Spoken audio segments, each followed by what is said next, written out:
eu queria aqui pedir que o deputado Sérgio Vidigal assumisse aqui a presidência, por favor, que eu vou ter que me ausentar.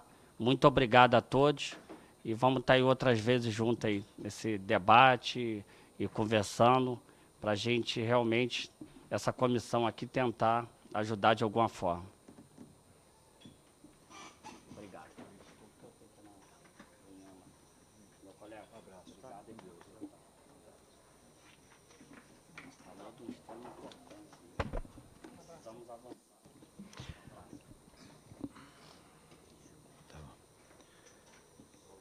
Dando sequência à nossa audiência pública, eu quero passar a palavra ao senhor Gilberto Fortes Flores Filho, presidente do Conselho da ANP Trilhos, para que possa fazer sua explanação pelo prazo de 20 minutos.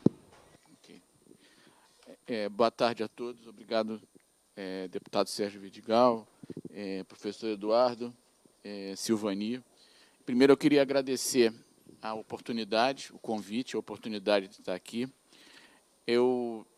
A minha carreira foi toda no trilho, no metrô Rio, eu trabalhei lá por 45 anos, mas eu estou aqui hoje para falar em nome da ANP Trilhos. Deixa eu ver se eu consigo aqui. A ANP Trilhos é uma associação que foi fundada há 9 anos atrás.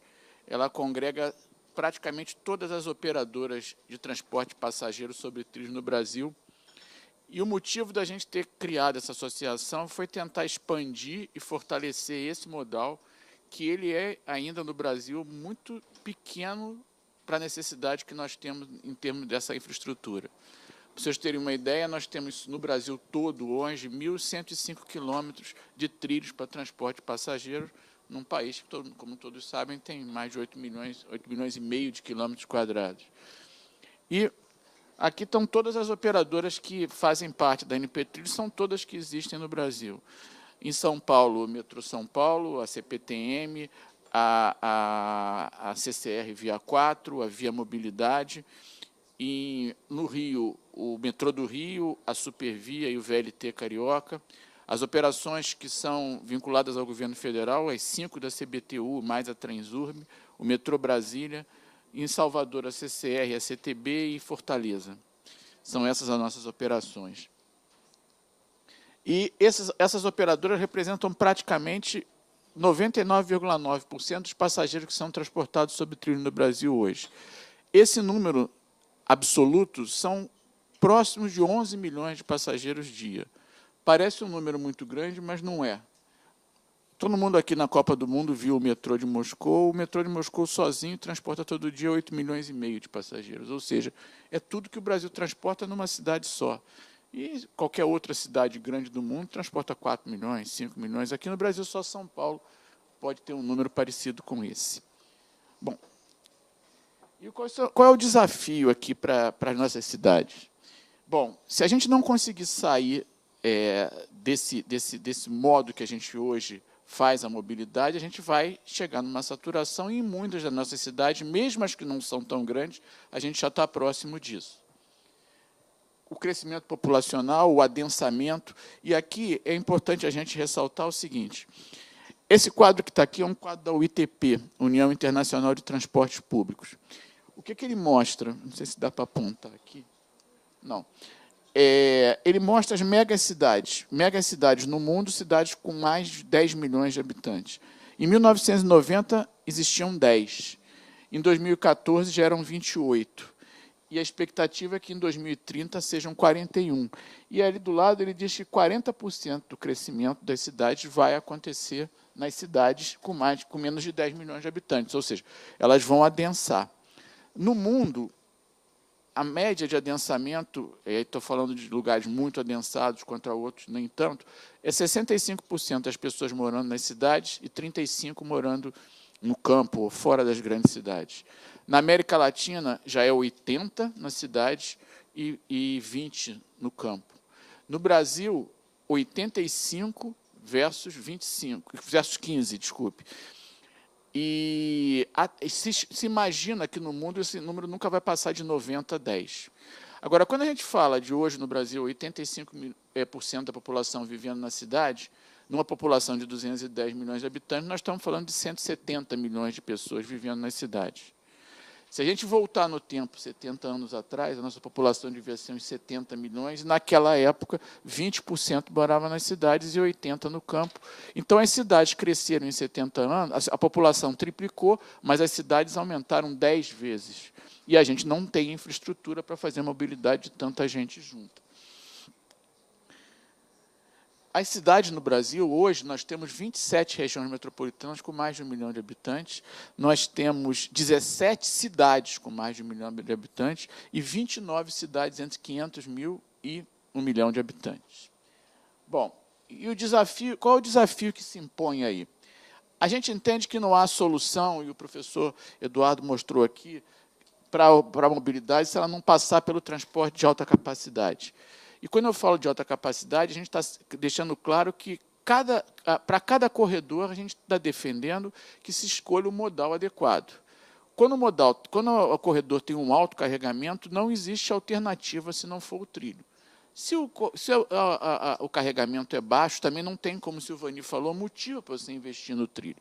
E isso é o mais razoável que se pode fazer. E vamos ver como é que funciona bem em qualquer lugar que a gente já visitou, e é diferente aqui no Brasil. Todos nós, quando estamos fora e a gente vai a algum lugar, a gente utiliza transporte público. Esse transporte público ele é integrado física e tarifariamente. A gente compra um bilhete, anda no metrô, anda no ônibus, troca e funciona dessa maneira. E nós temos certeza que funciona muito bem, mas a gente não consegue colocar isso em prática aqui no Brasil. E talvez agora seja a oportunidade da gente ver qual é a estruturação que permite que isso aconteça aqui no Brasil também. Bom, eu falei de capacidade. Bom, o Silvani mostrou aqui o intervalo dos trens em São Paulo, 120 segundos, um pouco menos de 120 segundos, um pouco menos de 2 minutos. Então, aí eu falo um pouco de como é que você escolhe um corredor. Se você tem um corredor que precisa transportar muita gente, por que eu digo que tem que ser o trilho? Um vagão de trem, um carro de trem de passageiros, cabe 280 pessoas. 300. Um trem de 6 carros são 1.800, ou seja, quase 2.000 pessoas. Quando você consegue transportar num sistema segregado, como é o do metrô, você pode ter um trem de 2 minutos até um pouco menos. Então, são 30 trens por hora. 30 vezes 2.000 são 60 mil passageiros por hora por sentido. Trens maiores, como são da CPTM, do metrô, da Supervia, tem 8 carros. Eles podem movimentar até 80 mil passageiros por hora por sentido. Então, quando você tem um corredor para 40, 50, você não vai fugir disso. Se ele é de 25, 30, o Silvani também mencionou, tem que ser um VLT.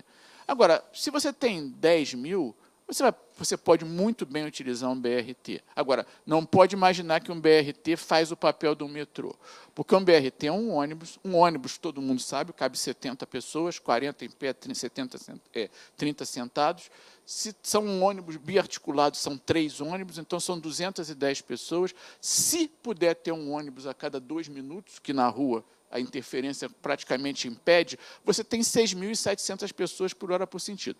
Então, dizer que quando você tem um corredor de 40 que você pode botar pneu que vai funcionar, não funciona. Não que o pneu seja ruim. E a última coisa que a gente quer é fazer uma briga. A mobilidade ela depende de ter trilho no lugar certo e pneu no lugar certo e os dois juntos. Se quiser fazer tudo com trilho, não vai dar certo. Se você quiser tudo com pneu, também não vai dar certo. E a gente, historicamente, dos anos 60 para cá, investiu basicamente só num modal. E hoje nós estamos vivendo a consequência disso, que se a gente não consertar, a gente vai ficar com isso para sempre. Bom, o professor mostrou aqui muito bem as externalidades. Os poucos trilhos que nós temos, eles já salvam 50 minutos por dia das pessoas, ou seja, 3 dias por mês das pessoas. Se a gente for pensar que essa hora a pessoa vai ter uma produtividade pior, como o professor mostrou, mas também vai ter uma qualidade de vida pior. E essa hora que ele está perdendo ali, se a pessoa estivesse podendo estudar, fazer ginástica, qualquer coisa, estaria gerando PIB, movimentando a economia, gerando emprego e renda. Mas essa não é só a única externalidade. A gente tem 50 mil mortes por ano no trânsito, nas estradas. Nos últimos 19 anos, 18 pessoas morreram em acidentes nos trilhos. Se a gente for ver o custo disso, não estou falando de custo de vida, mas o custo hospitalar, custo de dias perdidos, essa deseconomia ela é brutal. Isso justifica que o investimento seja feito. E porque o futuro da cidade precisa passar pela sustentabilidade. Também foi mostrado aqui pelo professor. Esses poucos trilhos deixam de emitir 2,4 milhões de toneladas de poluentes por dia e a gente não consome combustível fóssil. Bom, vamos continuar. Por que a gente não investe em trilhos se, então, aparentemente, é a melhor coisa e é a coisa certa a fazer? A primeira coisa também já foi citado aqui.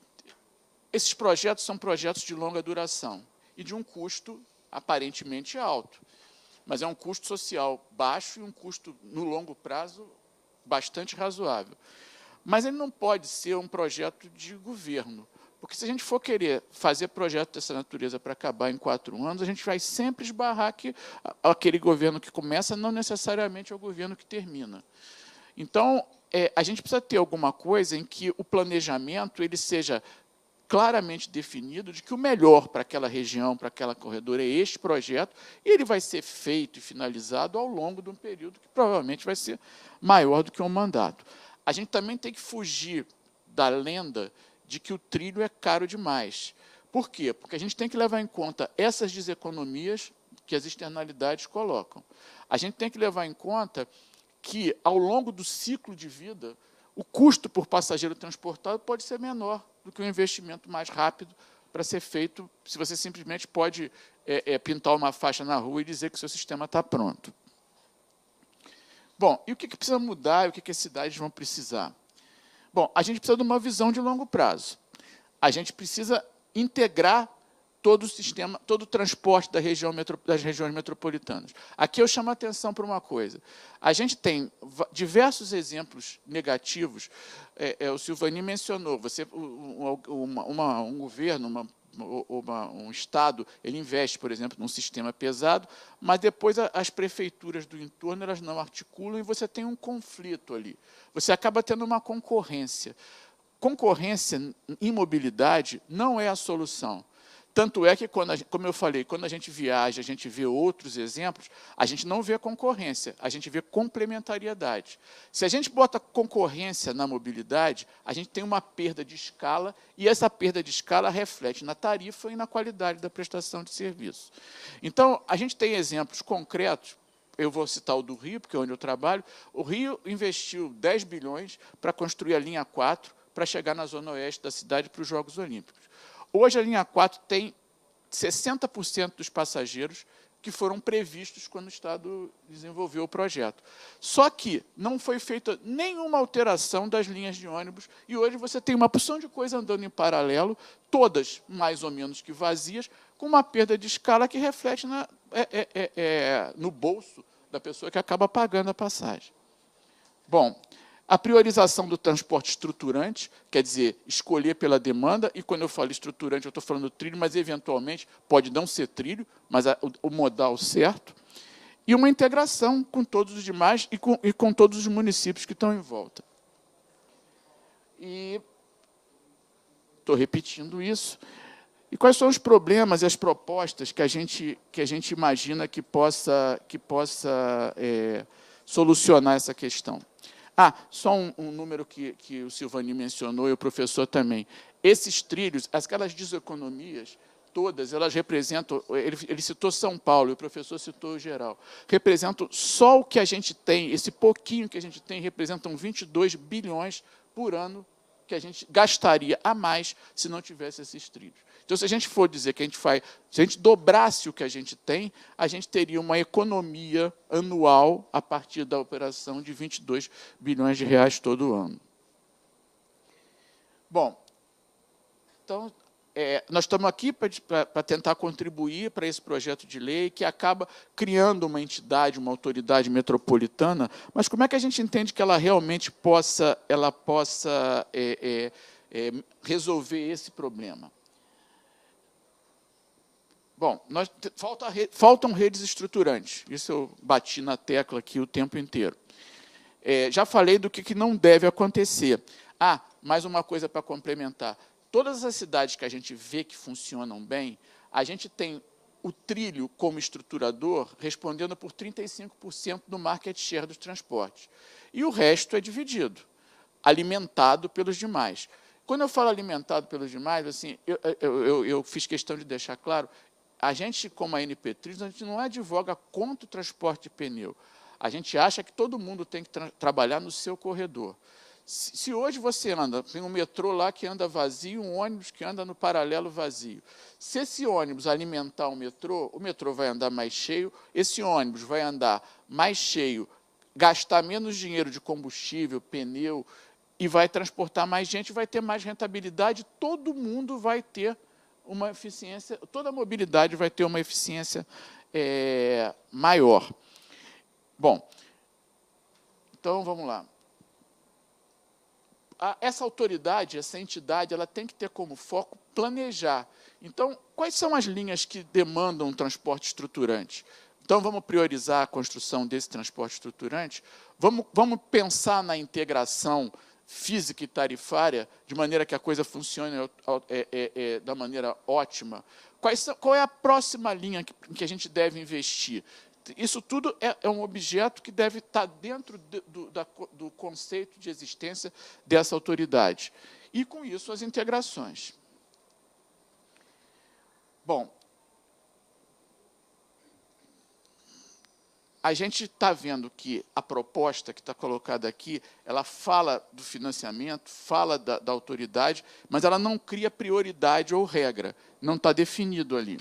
Tá certo? Fala de você ter um fundo, mas também não fala como é que esse fundo vai ser operado ou dividido. Então, aí que a gente quer fazer alguma contribuição, e para respeitar o tempo aqui, a gente entende que a lei deve ajudar no planejamento de longo prazo, na demanda como definidor do modal que você vai utilizar para cada corredor, e na integração física e tarifária.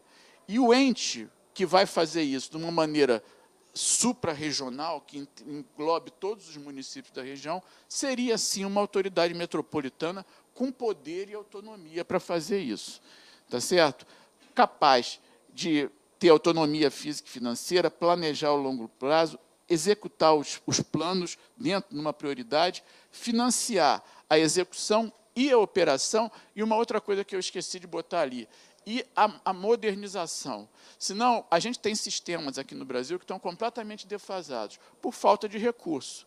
Como é que você faz isso? O ciclo de vida dessas coisas é o quê? 30 anos? Então, depois de 20 anos, você tem que começar a planejar, não esperar o ciclo acabar, o ciclo acaba, a qualidade da prestação piora, as pessoas deixam de usar porque a qualidade é pior, e você acaba entrando num círculo vicioso. Então, se essa modelagem que unir governo federal, estadual e municípios, através do conselho gestor que está previsto na legislação, mas não como criador, mas como parte, para ter o investimento e a manutenção, ter um plano de longo prazo, para 20 anos, que defina quais são os primeiros projetos a fazer, e aí sim você pode operar por recurso próprio, você pode conceder, e é assim que funciona nas grandes cidades do mundo. Essa autoridade, no que está previsto na lei, prevê recursos do orçamento, como o Silvani falou, geralmente esses recursos são contingenciados, mas a gente pode buscar outros recursos que caiam diretamente para a utilização dessa entidade. Bom, eu só queria terminar mencionando algumas coisas aqui.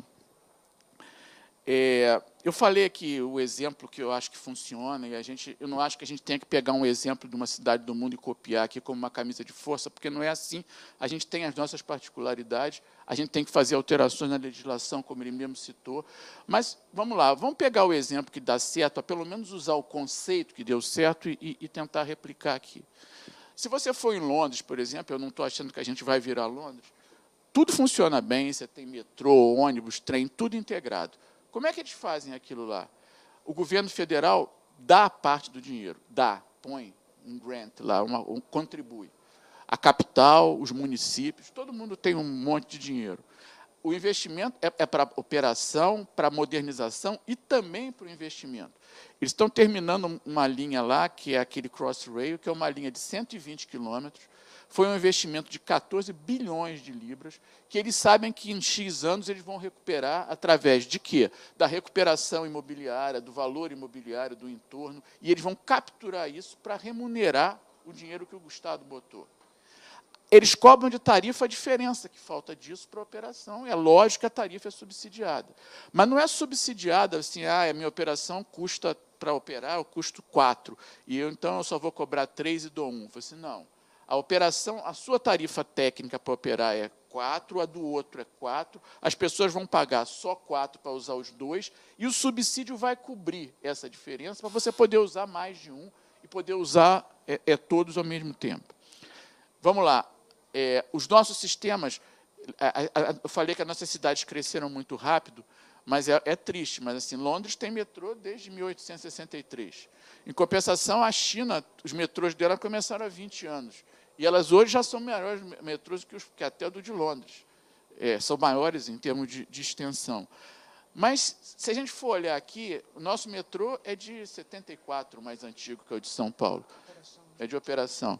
O mais antigo da América do Sul é Buenos Aires, que é de 1913, tem mais de 100 anos. Então, a gente já começou atrasado, mais de 60 anos. Mas os metrôs que têm a mesma idade que os nossos, que são Santiago e México, elas já têm o dobro da quilometragem da gente. Então, eu entendo que a gente tem uma decisão política equivocada que a gente precisa corrigir, senão a gente jamais vai estruturar isso.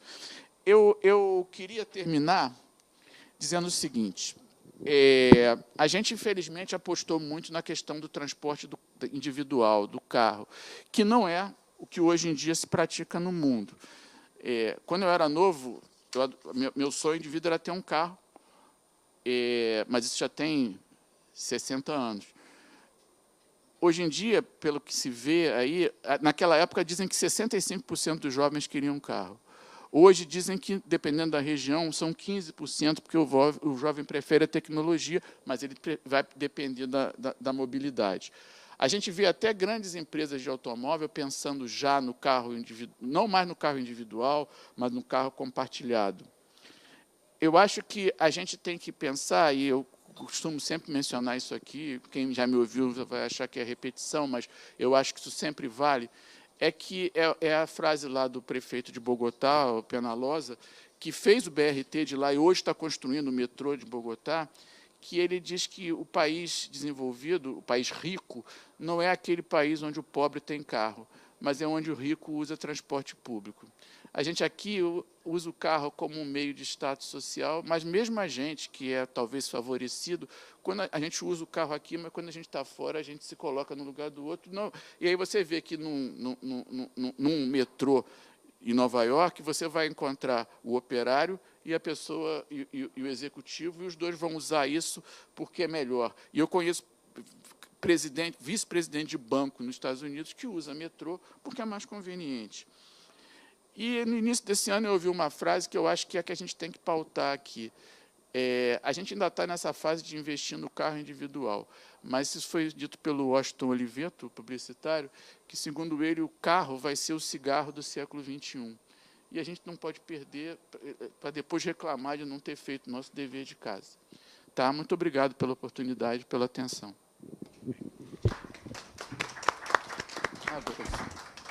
Quero agradecer ao professor Gilberto Fortes Flores Filho pela sua explanação e dando sequência à nossa audiência pública. Antes, quero registrar a presença do deputado Bosco Costa, que sempre presente nos debates dessa comissão, e quero passar a palavra para a gente, através de videoconferência, a gente ouvir o senhor Sérgio Aveleda, que é ex-presidente da CPTM e do metrô de São Paulo, que vai participar conosco agora através de videoconferência.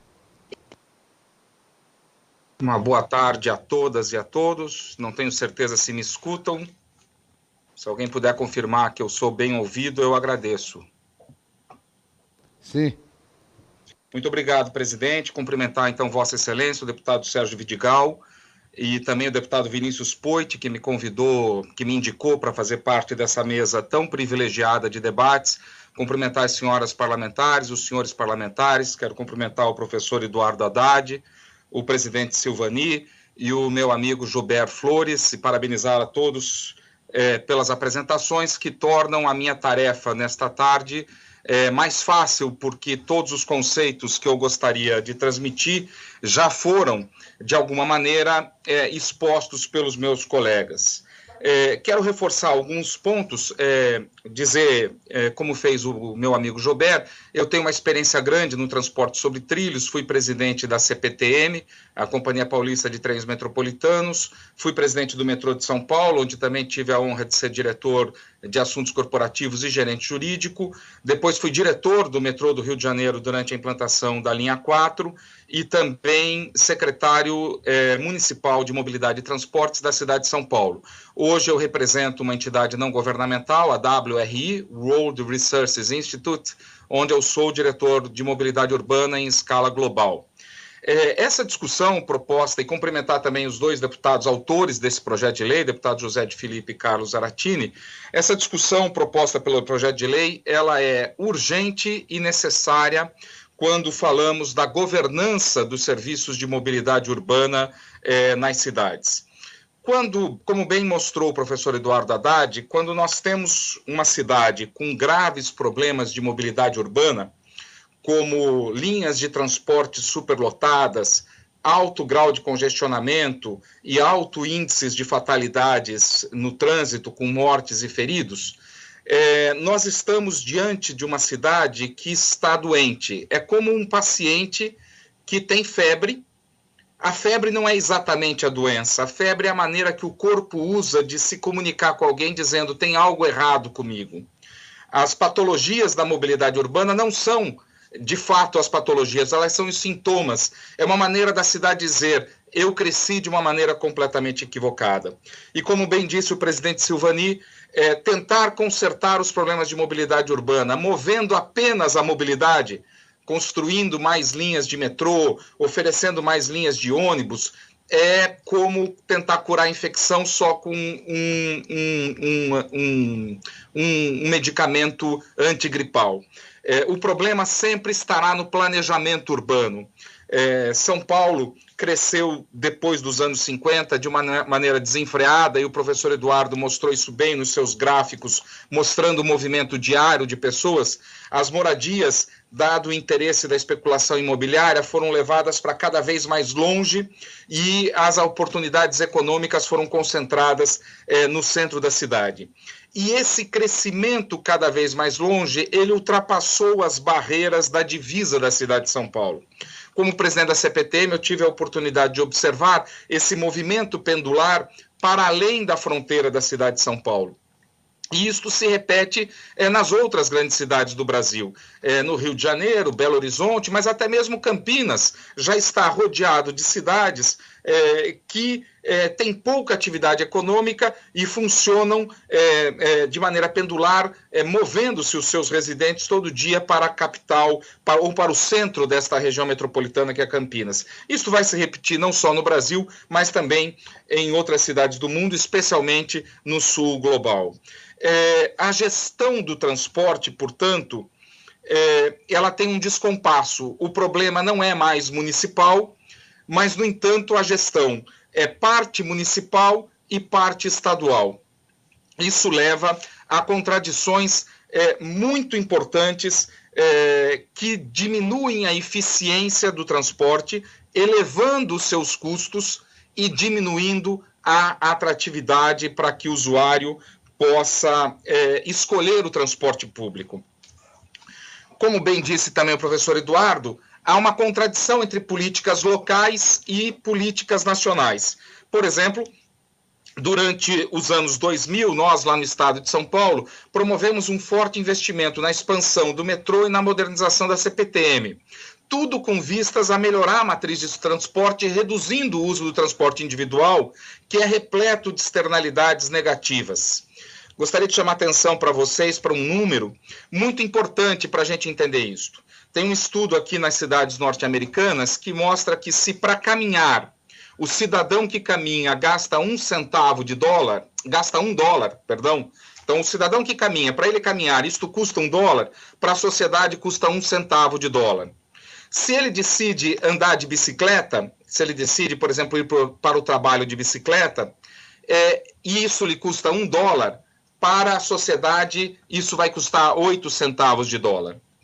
Se ele decide ir de transporte público e lhe custa $1 se mover em transporte público, para a sociedade vai custar $1,50. Mas se ele decide de carro privado, e isto lhe custa $1, para a sociedade vai lhe custar $9,20. Isto em decorrência das externalidades negativas tremendas que o uso do veículo particular gera. A ineficiência energética, a ocupação do espaço, a necessidade de infraestrutura como vias. Quando a gente tem o transporte público, nós temos uma conta de subsídio bem clara. A Prefeitura de São Paulo, por exemplo, paga ao redor de 3,5 bilhões de reais por ano para o transporte público. E nós sabemos disso e discutimos isso porque isso está lá na rubrica orçamentária. Se alguém tiver curiosidade, abrir o orçamento da Prefeitura de São Paulo, vai encontrar uma conta chamada subsídio ao transporte público. Mas o subsídio ao transporte privado não está claro nestas contas orçamentárias. A conta do acidente de trânsito paga pelo SUS está num lugar. A conta da segurança, da Previdência Social, pelos sequelados e pensões aos familiares dos mortos está em outro. A conta do asfalto está no outro. A conta das doenças respiratórias está no outro. Então, nós não temos uma contabilidade clara do subsídio ao carro privado, o que desfavorece a discussão do investimento no público, que parece que o transporte público é caro e o carro é barato, mas não é verdade. Esses números desse estudo dos Estados Unidos destroem essa impressão equivocada que a gente tem. Então, estávamos nós investindo no transporte público, nos trilhos e nos ônibus, para diminuir essa ineficiência do transporte individual. Essa era uma visão do governo do Estado, aliado, inclusive, com alguns municípios na região metropolitana de São Paulo. Quando somos surpreendidos por uma decisão do governo central da época, do governo federal, de reduzir impostos e aumentar acesso ao crédito para a compra de veículos novos. Ou seja, enquanto nós remávamos para o transporte público nos idos de 2008, 2009, 2010, o governo federal, para preservar empregos, enfim, tinha lá a sua argumentação, remava no sentido de favorecer o acesso ao transporte individual. A tal ponto que, naquela ocasião, e eu acho que hoje isso se mantém, comprar uma motocicleta simples e pagar prestações mensais por 48 ou 60 meses é mais barato por mês do que a tarifa do transporte público. Essa descoordenação é perversa e destrói a atratividade e destrói as políticas públicas em favor do transporte público. Mas há outras contradições importantes, que são as contradições entre a gestão do transporte no território, na zona metropolitana. Então, os municípios têm o seu secretário de transportes ou secretário de mobilidade, desenvolvem os seus planos de mobilidade, desenvolvem as suas políticas, desenham as suas linhas de ônibus, fazem as suas concessões de ônibus e contratam os seus serviços, por exemplo, de cartão inteligente para pagamento. Então, vamos pegar sempre o exemplo da região metropolitana de São Paulo, que eu conheço melhor, são 39 municípios, 39 secretários de mobilidade, 39 autoridades de trânsito, 39 gestores de transporte público e, em geral, 39 sistemas de pagamento distintos.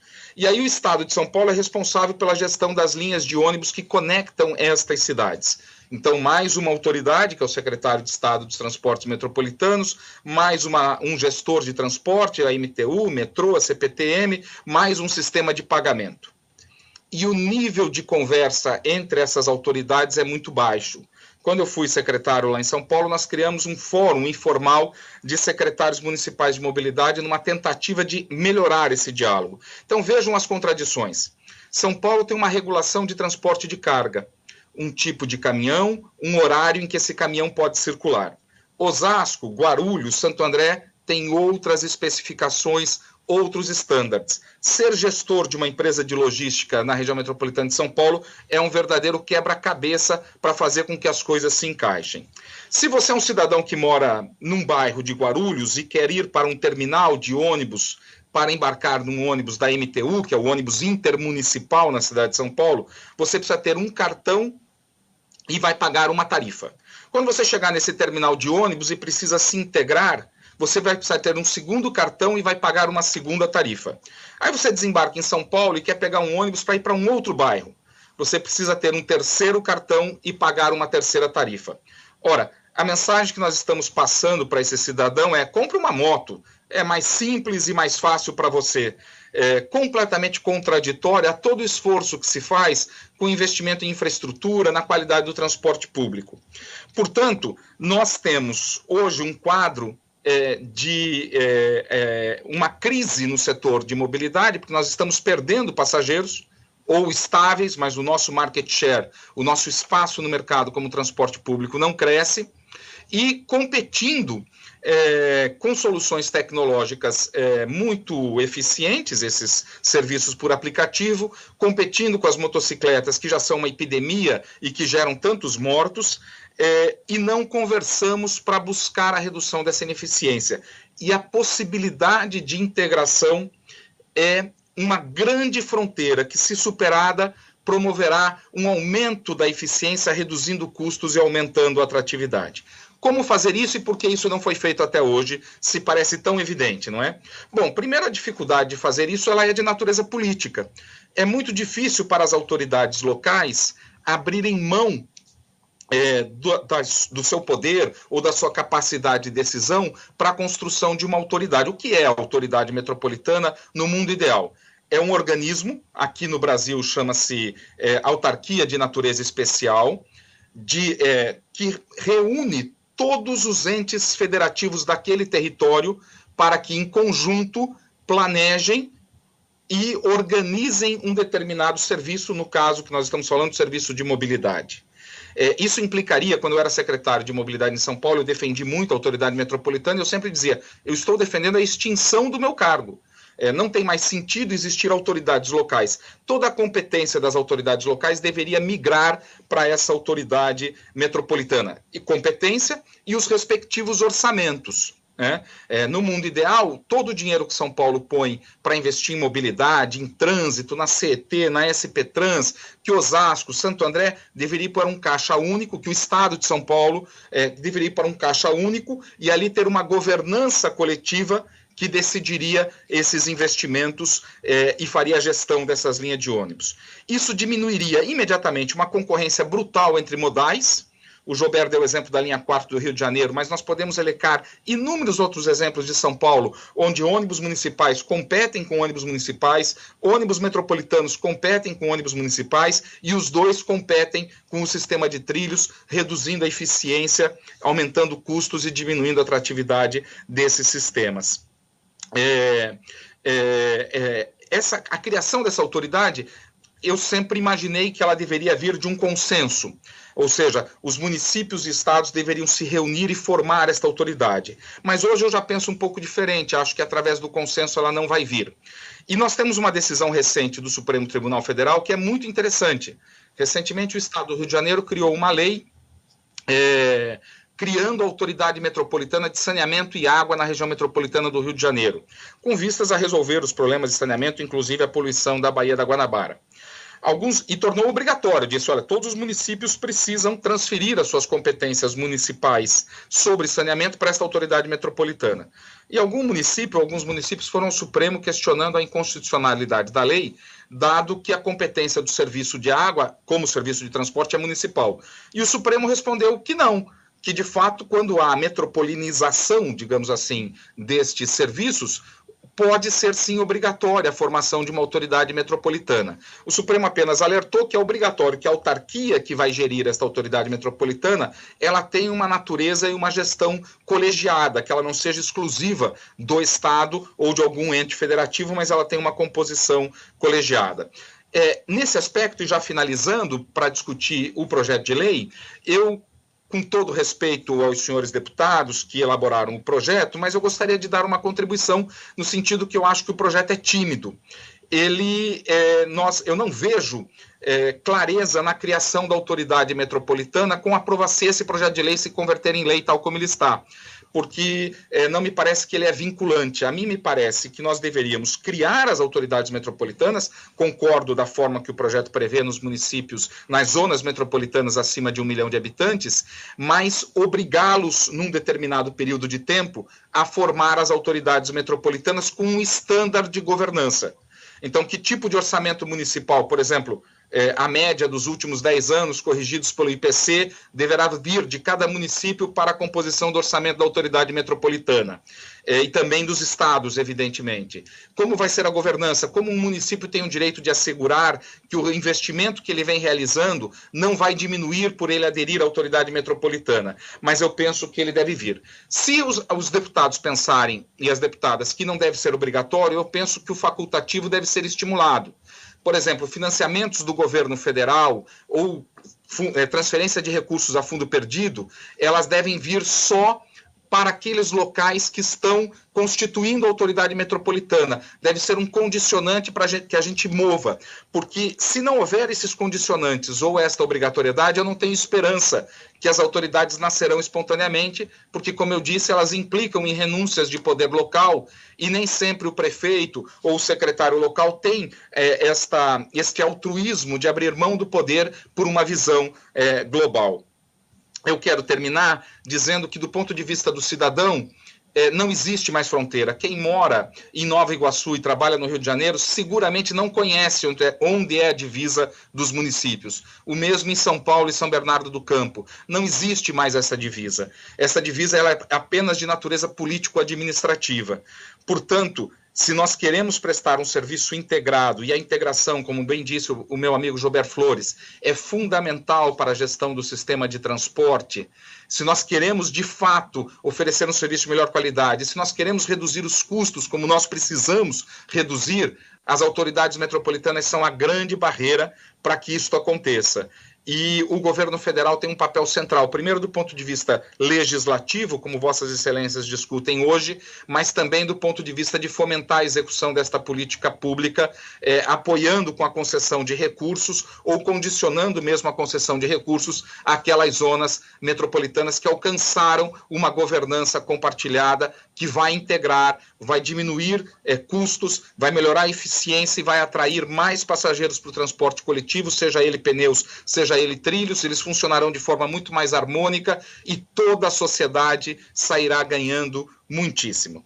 Quero mais uma vez agradecer a oportunidade, agradecer a audiência que nos assiste e permanecer inteiramente à disposição para discutir esse tema tão caro para a mobilidade no Brasil. Muito obrigado. Nós queremos agradecer também ao senhor, doutor Sérgio Aveleda, pela sua bela exposição e dando sequência aqui à nossa audiência pública. Gostaria de passar a palavra para o escrito e queria perguntar ao nosso querido deputado Bosco Costa se ele tem interesse em fazer alguma intervenção. Boa tarde. Boa tarde, boa tarde. Agora melhorou. Presidente, eu quero parabenizar Vossa Excelência. Cheguei já a um certo ponto da audiência, mas deu para perceber, para ouvir a exposição do senhor Silvani e do Gilberto e do Sérgio.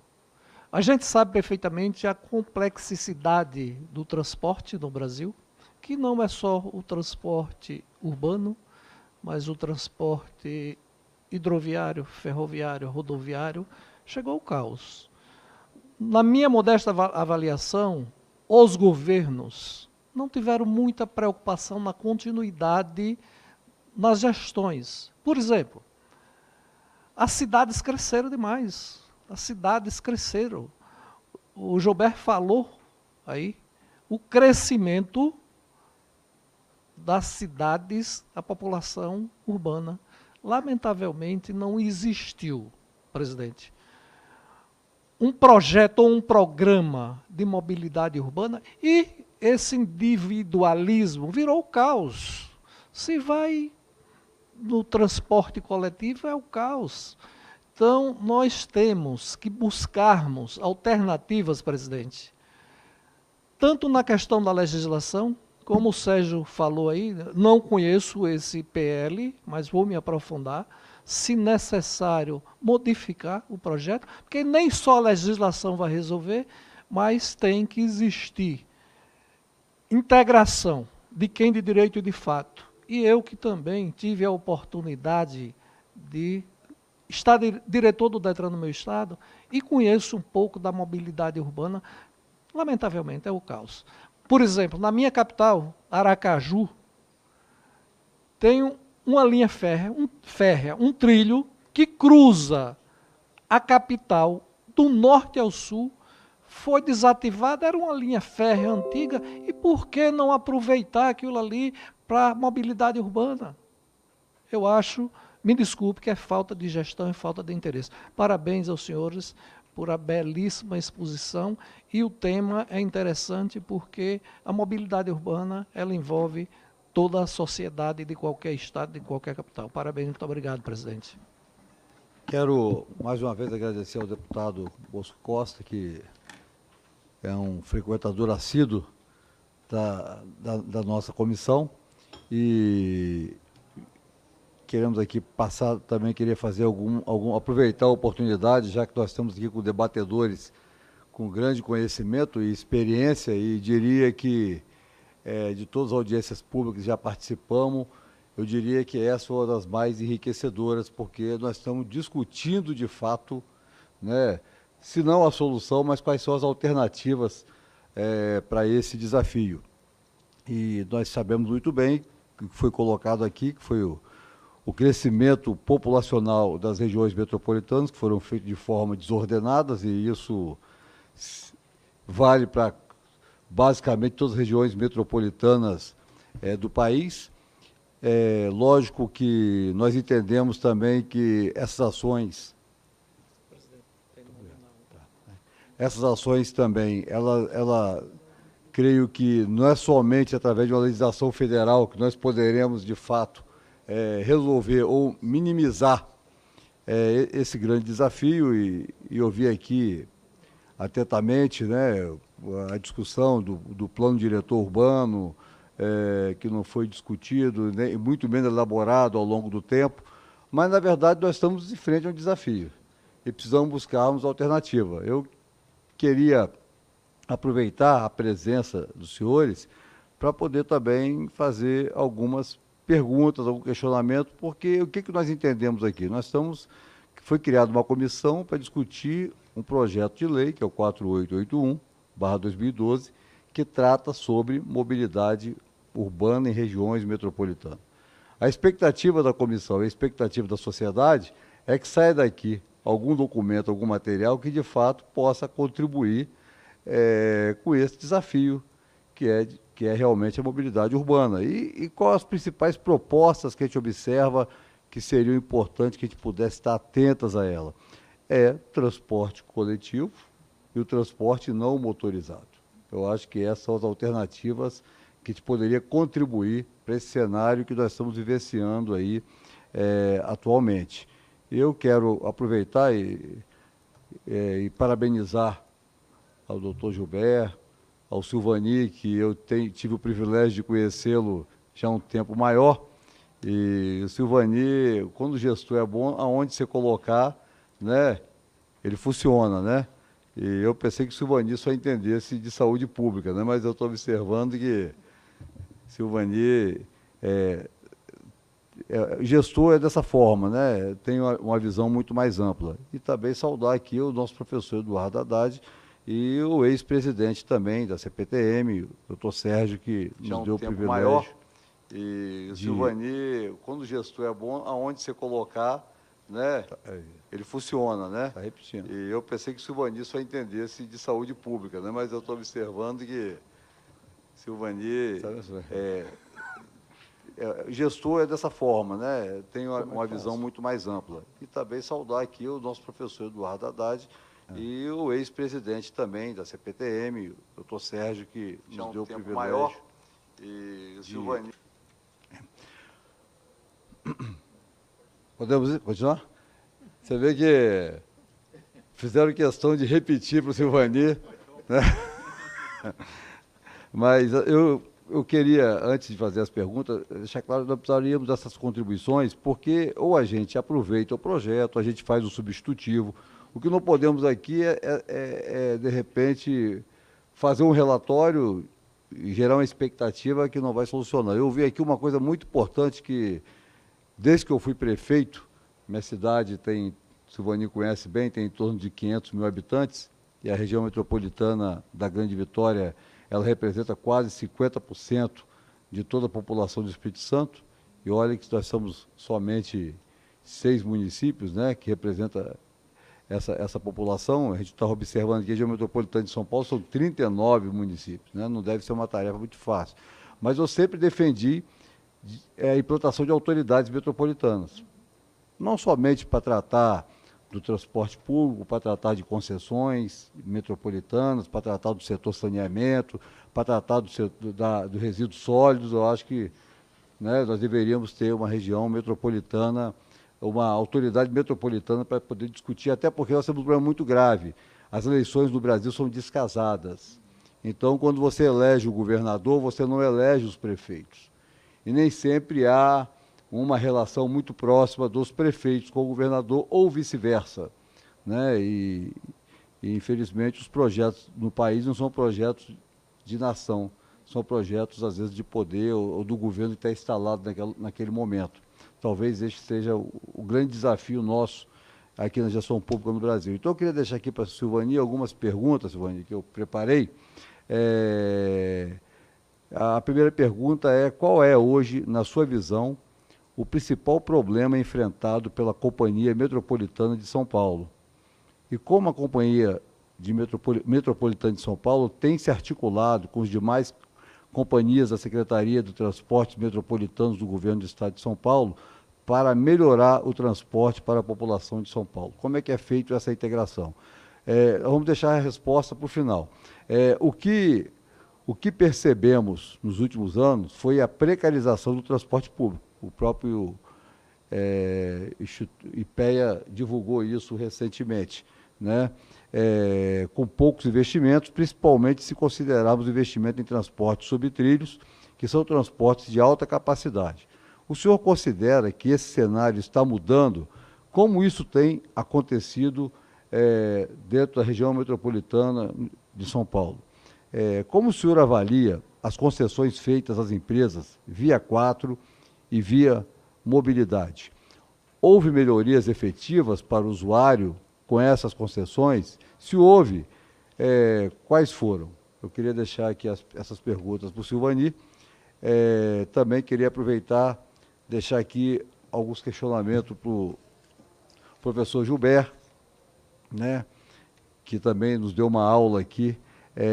Professor, que medidas concretas podem ser tomadas pelo governo federal para incentivar os gestores municipais e metropolitanos a implantarem sistemas de metrô?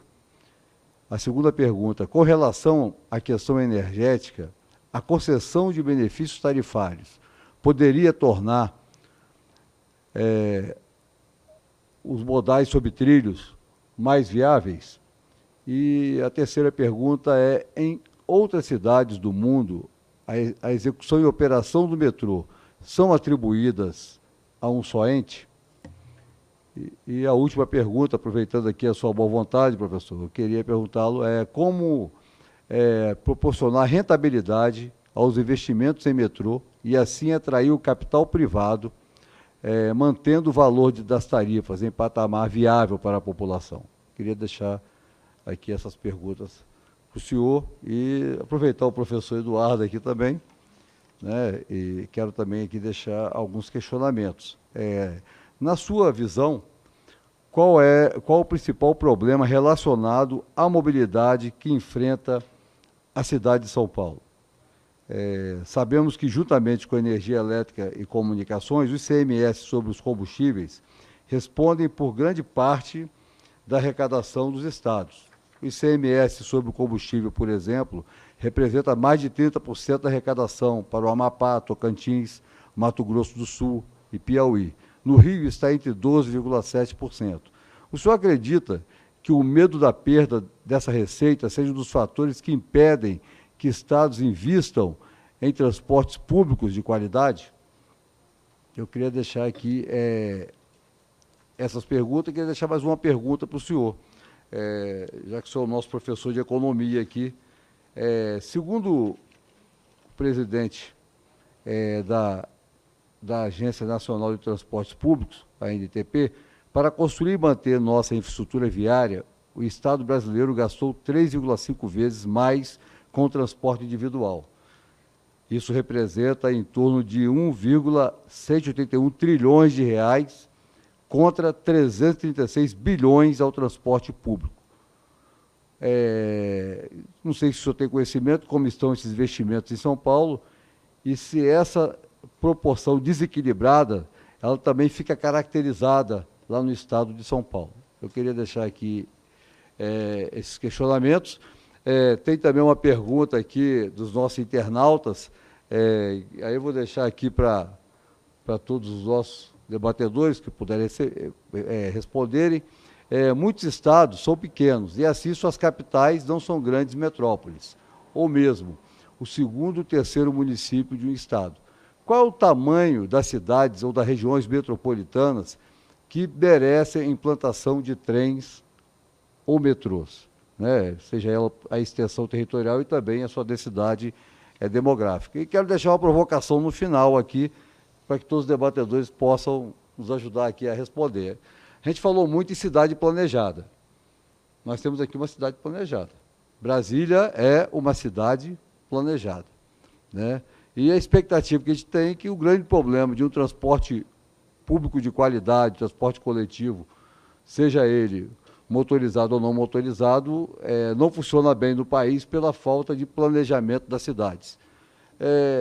Nós observamos que isso também não funciona aqui em Brasília, né? Na verdade, o transporte individual é o que impera aqui em Brasília. Eu queria que vocês pudessem fazer uma análise e dizer por quê, já que precisa de cidade ser planejada para poder ter um transporte público de qualidade, e por que a capital do país ainda nós não temos. Queria deixar aqui esses questionamentos e ouvi-los aqui, para que a gente possa posteriormente encaminhar para a nossa conclusão, nossa audiência pública. Quero primeiro aqui passar a palavra para o Silvani Alves Pereira, né? Eu só chamo de Silvani, né? Que é o nosso presidente da Companhia Metropolitana de São Paulo, que é o metrô de São Paulo, e já de antemão você também pode fazer suas considerações finais. Mais uma vez agradecer o convite, deputado, e é um prazer participar desse momento, né? Quando o senhor coloca em relação aos desafios, o metrô de São Paulo tem vamos dizer assim, uma vantagem em relação, talvez, ao restante do país. Nós temos um volume muito grande de passageiros transportados. Então, ela é uma empresa que não é dependente do governo do Estado de São Paulo, é uma empresa independente, tem um orçamento aí de custeio próximo a 3 bilhões de reais, com mais 4 bilhões, 3, 4 bilhões de investimento, e aí sim o investimento é feito pelo governo do Estado de São Paulo. Então, na operação e manutenção do sistema, eu diria que o desafio é cada vez melhorar a qualidade do serviço, implantar novas tecnologias para que a gente possa reduzir o tempo de deslocamento e melhorar a parte, principalmente, de integração, colocando uma bilhetagem que facilite o dia a dia, ou seja, meios de pagamento.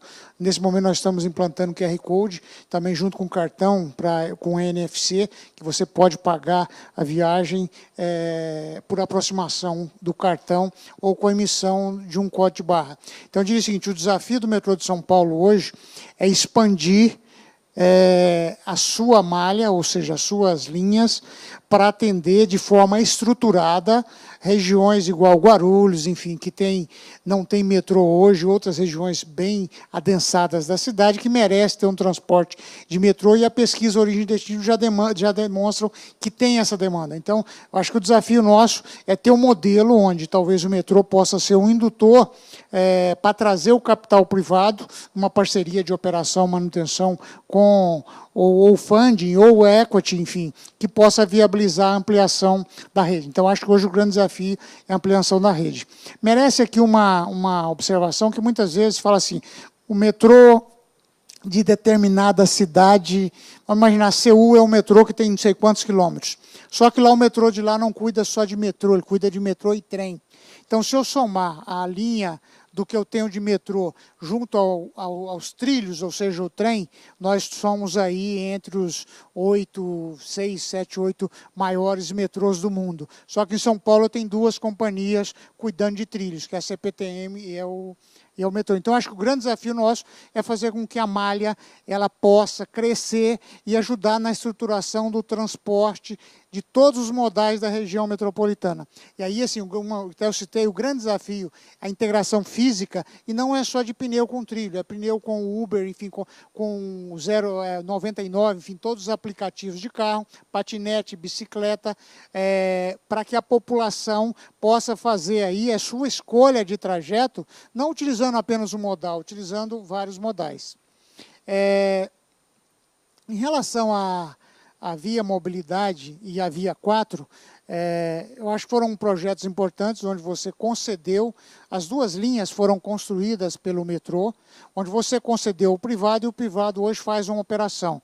A Via 4, lógico, tem uma operação extremamente ágil, rápida, lá os trens têm a tecnologia que a gente chama de UTO, ou seja, ele não tem operador dentro do trem, e tem um sistema de comunicação que permite, do centro de controle operacional, você fazer toda a operação. Isso permite também você reduzir o tempo entre uma composição e outra e aumenta, lógico, a sua eficiência nesse transporte. Eu diria que hoje a operação das 2 vias ela se equivale à operação do metrô. Destacando que o metrô, por ser uma empresa pública, ele tem um custo operacional, e aí de salários, enfim, que é superior ao privado. Quando a gente avalia o nível de eficiência nosso, ele é similar, ou em algumas situações até supera o privado. Mas eu tenho um custo maior para fazer essa operação. Eu acho que, presidente, o maior desafio do setor hoje é conseguir, já que nós temos aí uma escassez de recurso, e aí respondendo, o senhor falou que o setor foi precarizado, né? Nós tivemos nos últimos anos uma queda muito grande do orçamento dos estados e municípios, onde folha de pagamento e principalmente previdência avançou sobre as receitas, e com isso o percentual de investimento que cada município ou estado ou união tem, não só nessa área, mas nas diversas áreas, principalmente na área de infraestrutura, que tem investimento pesado, isso foi reduzido. E impactou nos trilhos, impactou nos trens, enfim.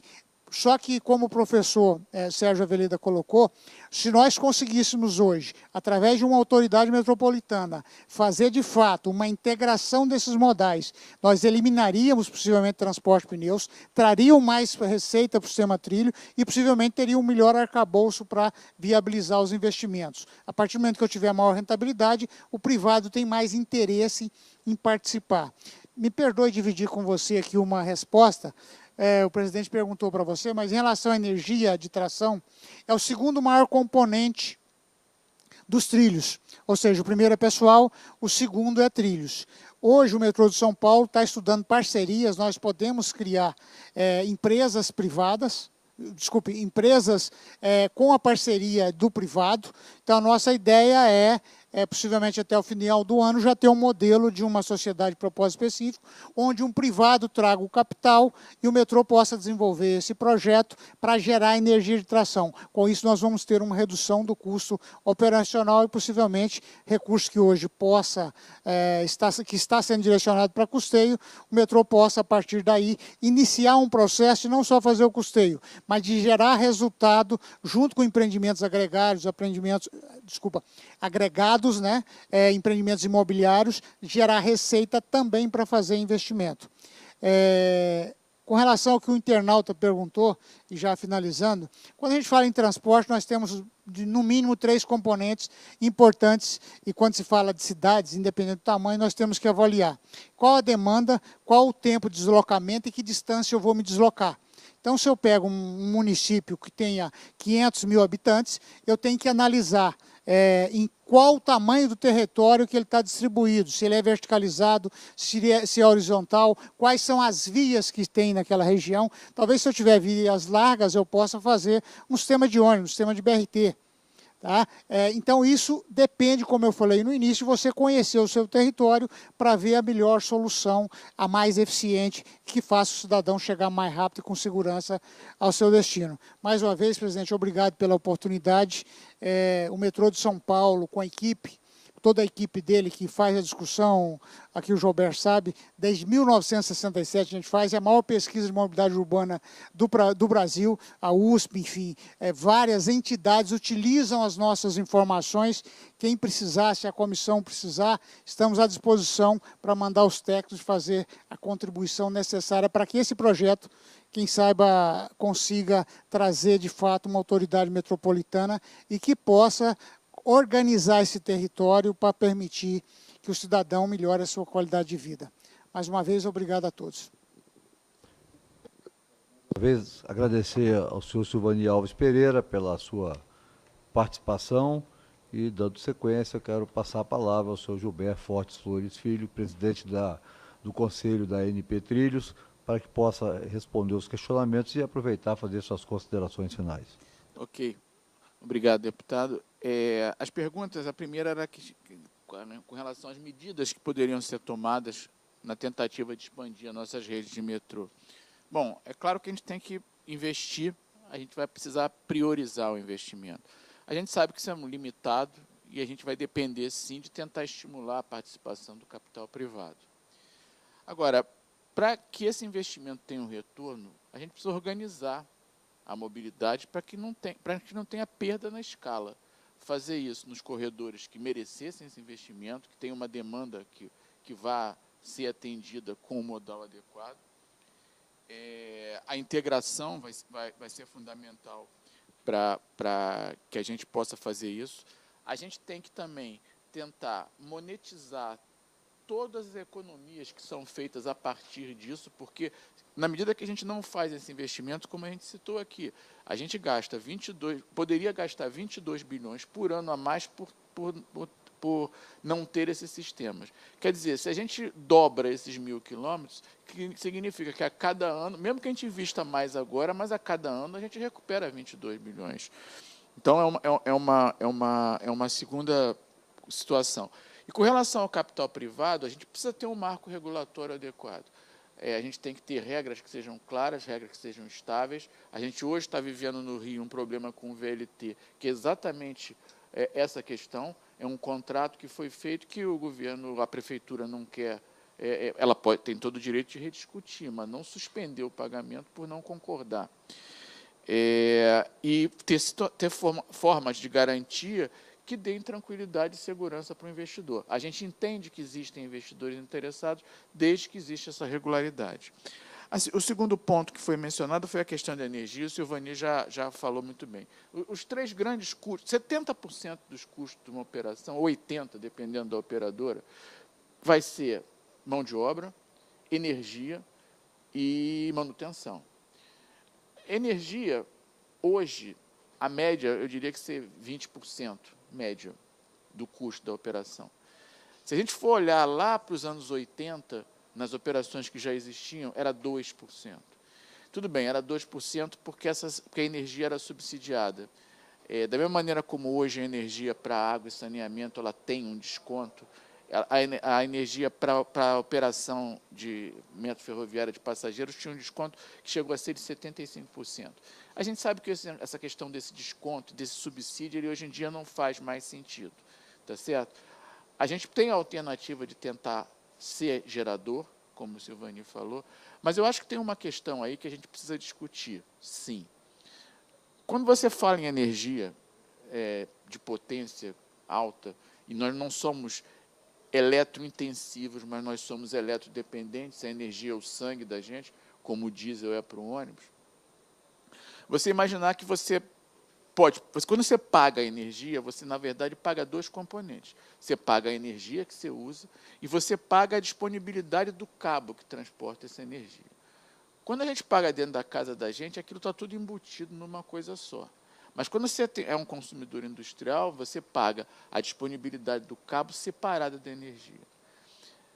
Até no início do 2000, 2001, depois que você já tem um mercado aberto, o metrô do Rio, por exemplo, essa conta de energia, ela era 80%, 85% energia e 15% o uso do cabo. Se você for olhar hoje, é quase meio a meio. Por quê? Porque nesse período inventaram encargos do uso do cabo. A energia é o quilowatt-hora, igual a gente paga na sua casa. A disponibilidade do cabo é a potência que você pode transmitir. O que acontece? Quando você põe esse encargo, você paga talvez 30% da conta de CDE, que é um subsídio. Tá bom. Mas faz sentido um serviço público pagar um subsídio para outro serviço público? Porque quem paga isso é a pessoa que paga a tarifa, no final das contas. Então, essa desoneração faria sentido e ela poderia, sim, refletir na tarifa.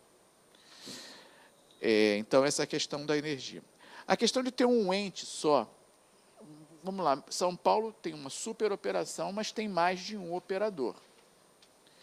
Geralmente, no mundo, foi a pergunta que o senhor me fez, no mundo você tem uma entidade, que no caso é a autoridade metropolitana, que planeja e é responsável por todas as operações, que ela pode fazer com recurso público, com empresa pública ou sob concessão. Ela é um ente só, que cuida de tudo. Mas quem faz a operação de tantas linhas de ônibus ou tantas linhas de metrô é independente. O Silvani citou CU. CU tem linhas públicas e tem linhas privadas, igualzinho em São Paulo, sem nenhum problema, mas tem uma autoridade só. Bom, a questão da rentabilidade. É possível ser rentável para o público? Depende da linha. Tem linha que a tarifa estabelecida paga a operação, mas nunca vai pagar, por exemplo, a integração. Tá? Então, se você vai querer integrar, você vai ter que completar, porque a pessoa não vai pagar duas tarifas, que foi exatamente como que o Sérgio explicou aqui. Mas, e também voltando ao ponto que o Silvani falou, tecnicamente, tanto faz se é uma operação pública ou privada, se a operação é boa. São Paulo tem uma excelente operação. A questão é ver quanto é que isso custa. Eu vou falar da operação que eu conheço. Como eu mencionei aqui, eu trabalhei toda a minha vida no metrô do Rio. Então, eu trabalhei na operação pública e depois eu mudei para a operação privada. Se você pegar o balanço, eu não estou falando aqui de uma coisa secreta, se pegar o balanço da operação do metrô do Rio até os anos 95, 98, você vai ver lá que a tarifa cobria 22% do custo da operação. Ou seja, para você operar, não é para integrar, o Tesouro tinha que pagar 78% daquele custo. A partir de 98, esse subsídio virou zero. Por quê? Porque você pôde ter menos gente com salário de mercado, tecnologia, flexibilidade e rapidez nas compras. Então, eu acho que aí é uma decisão de cada lugar. Às vezes você consegue operar muito bem, está dentro do seu orçamento, está tudo bem. Mas se você pode fazer isso mais barato.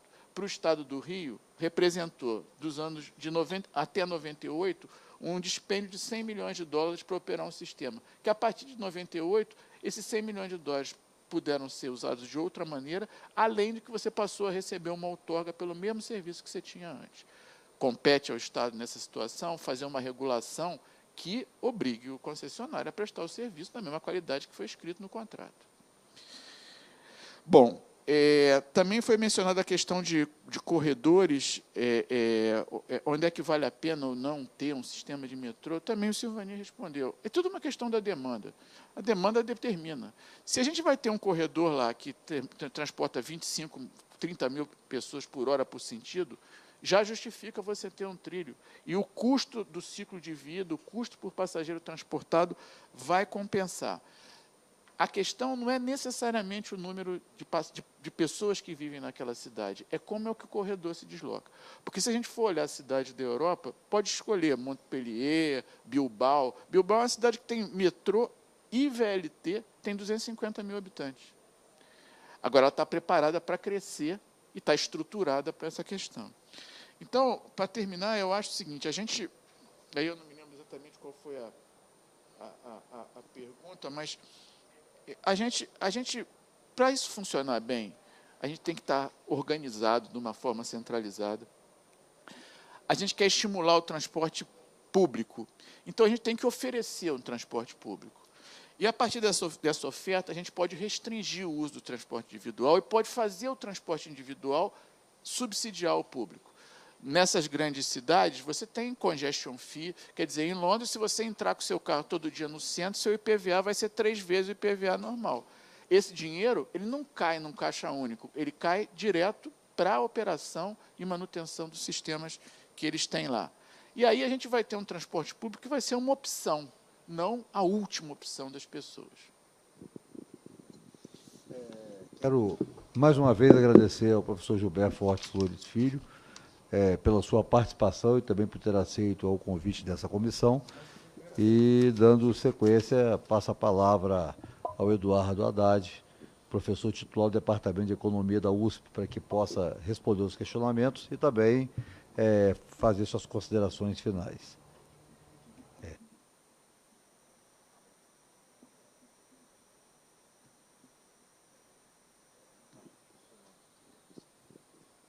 Bom, respondendo algumas das questões que foram feitas, em relação aos problemas relacionados à mobilidade de São Paulo, o principal problema, hoje, quando eu saí de casa em direção ao aeroporto, olhei as possibilidades, os custos, resolvi ir para o aeroporto de aplicativo. E conversando com o motorista, para ganhar 5 estrelas no Uber, você vai conversando, tentando ser simpático. Eu falei, mas tem muito carro nessa cidade, né? Ele falou, não, doutor, não tem muito carro não, tem pouca rua. Né?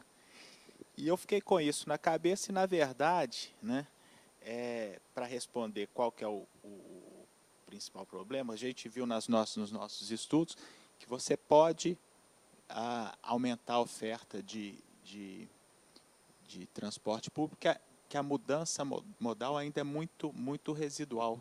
No caso de São Paulo, isso acontece em vários lugares do mundo. O que você tem, na verdade, que funciona melhor como o Gilberto falou, é tentar colocar um custo para quem anda de automóvel. Mas o que eu vejo é que, dada a infraestrutura atual, dado que existe, né, tem como melhorar, isso foi falado pelos colegas de mesa, que passa inicialmente por problemas de coordenação e governança. Né? Hoje já é possível, com a infraestrutura que existe, resolver alguns problemas e aumentar a eficiência do sistema. Agora, para expandir, né, a ampliação da rede, né, e o Silvani falou bem, você vai esbarrar na questão do financiamento, que aí é uma questão bem mais ampla do ponto de vista da economia brasileira, de como financiar a infraestrutura de uma maneira geral. A questão, né, em relação a desbalanceamento dos investimentos em São Paulo, eu acho que isso, quer dizer, os dados específicos eu não sei, mas eu acho que um ponto importante é fazer a distinção, né, que o Sérgio mencionou, entre, e o próprio Silvani falou do balanço social do metrô, é comparar o que é o custo privado e o custo social. Eu acho que essa é a grande a diferença para a gente fazer uma avaliação correta, né? E, como o Sérgio mencionou, no caso brasileiro, é muito difícil, a gente tem que ir em várias fontes para fazer esses cálculos, mas eu acho que é uma coisa que tem que ser feita para que a gente realmente defina quão desbalanceado está ou não investimentos nos diversos modais.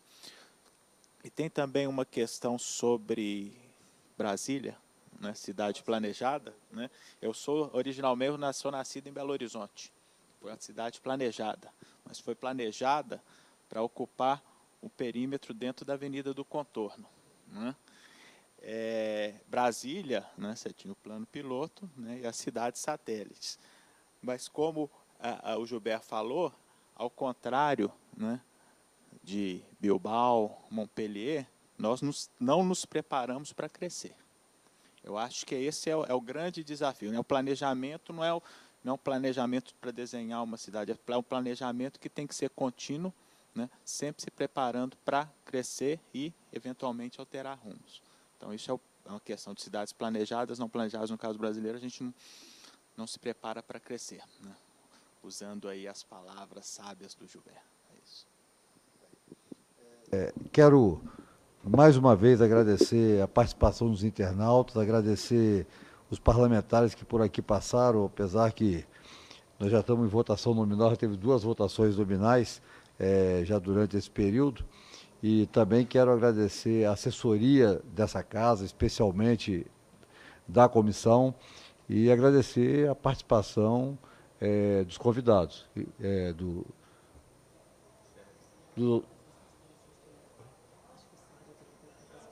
Eu queria, antes de encerrar, também ouvir as considerações finais do nosso convidado, o doutor Sérgio, né, a Veleda, que participou também conosco desse evento, que pudesse fazer essas considerações finais da nossa audiência pública.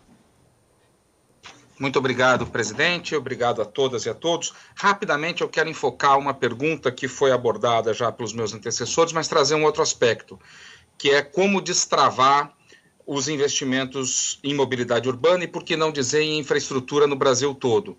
E a gente poderia passar uma tarde só discutindo esse tema, talvez dias, num seminário enorme discutindo esse tema.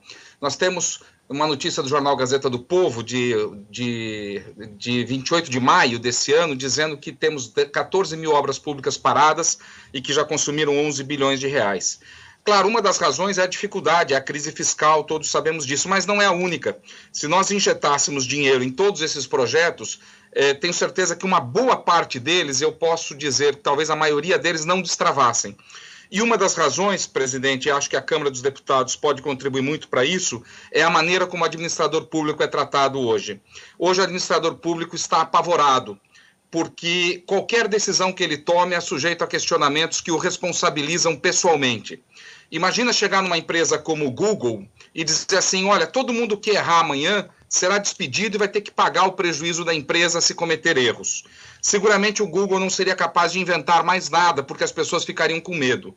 E é assim que está o administrador público hoje, porque responsabiliza seu administrador na mesma intensidade, aquele que pratica corrupção e que deve ser responsabilizado, mas aquele apenas com o qual os órgãos de controle divergem. Então, se o Ministério Público, o Tribunal de Contas, eventualmente não concordam com a decisão tomada com o administrador público, não é incomum que ele seja penalizado no seu CPF e para todo o resto da sua vida porque tomou uma decisão que não é corrupta, não é ilícita, era apenas a decisão que ele deveria ter tomado diante de outras possibilidades. Nós precisamos rever o regime de responsabilidade do administrador público para dar a ele não a irresponsabilidade, mas para dar a ele o conforto e a segurança de tomar decisões que assegurem o andamento de projetos que são complexos, que têm muitos dilemas. Quando a gente contrata a reforma de uma casa, nós nos deparamos, às vezes, com dilemas. Imagina fazer uma obra de metrô escavada numa cidade como São Paulo, como Rio de Janeiro, os problemas que vão surgir e que exigem do administrador coragem e capacidade para tomar decisão. Hoje o administrador prefere não tomar decisão, resultando em paralisação de obras, porque qualquer decisão que ele tome sujeita a ele um risco insuportável. Eu penso que esse é um dos grandes problemas, o apagão da caneta que o Brasil vive hoje, que esvaziou o Poder Executivo e os administradores públicos da capacidade de tomar decisão. Quero agradecer a atenção e cumprimentar esta comissão e essa casa por esse debate incrivelmente de altíssimo nível que foi produzido no dia de hoje e agradecer o Silvani, o professor Eduardo e o Gilberto pelas aulas que deram e com as quais eu pude aprender muito no dia de hoje. Muito obrigado. Queremos também agradecer ao doutor Sérgio, que participou ativamente, e dizer ao doutor Sérgio, se é que ele está nos ouvindo, que essa casa, eu faço parte dessa comissão que está discutindo uma nova legislação de improbidade administrativa. Eu creio e concordo plenamente que ela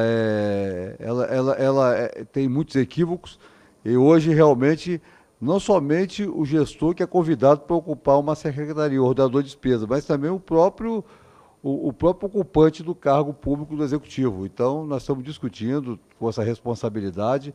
Nós entendemos que improbidade tem que analisar se há enriquecimento ilícito, né, ou crescimento do seu patrimônio não justificável. Eu acho que são os pontos fundamentais, e a comissão está discutindo esse tema também aqui, uma outra comissão que eu estou tendo o privilégio de fazer parte, até porque eu fui prefeito e sei muito bem o que significa isso na gestão pública. Mais uma vez, quero agradecer a presença de todos e, nada mais havendo a tratar, quero convocar os senhores membros para a reunião do próximo dia 17 de setembro, terça-feira, às 15 horas, para a realização de audiência pública.